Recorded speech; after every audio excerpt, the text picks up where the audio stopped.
We will now switch back to the public list. Tarren Bragdon. Is Tarren Bragdon here? Sorry. And we appreciate everybody's patience. We'll alternate back and forth to try to make sure everybody has an opportunity to speak. Please. Sorry. Senator Crisco, my name's Tarren Bragdon with a T. It's a pleasure to be before the committee today. I'm coming to you from the state of Maine. I have the pleasure of serving as the Chief Executive Officer of the Maine Heritage Policy Center. We're a free market think tank, and I was contacted by a free market think tank here in your own backyard, the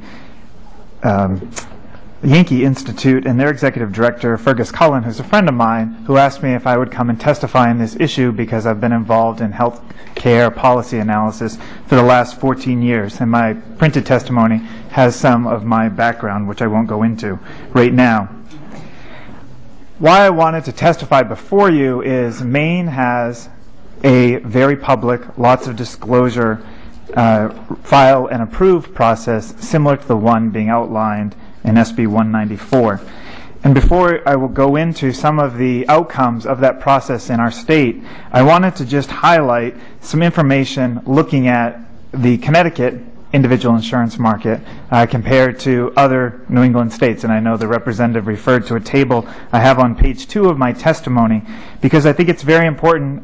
Sometimes, as a former member of the Maine House of Representatives, I remember hearing a lot from constituents and being concerned about health insurance, but also wanting to put my own state in context of neighboring states. And I think that it's important to appreciate the choice-rich, cost-competitive market that you have right now in Connecticut with the variety of plans and carriers. And that kind of variety is not available in most of the other New England states. And you can see that somebody here who's my age, which is close to the average age of an uninsured male in Connecticut, can buy into a type of coverage for as little as $48 a month. And that in my own state of Maine, the minimum plan available from the one carrier that's selling to new business is $152 a month, and that's for a $15,000 deductible, which is $5,000 higher than any plan I could even find for sale in Connecticut.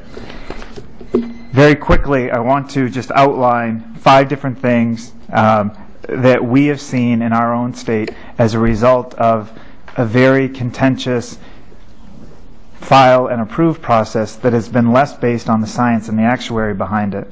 First of all, we've seen a decreasing number of carriers. Maine used to have 11 different carriers. We now have 2 right in neighboring New Hampshire, which is the same size. There are 9 in the individual market.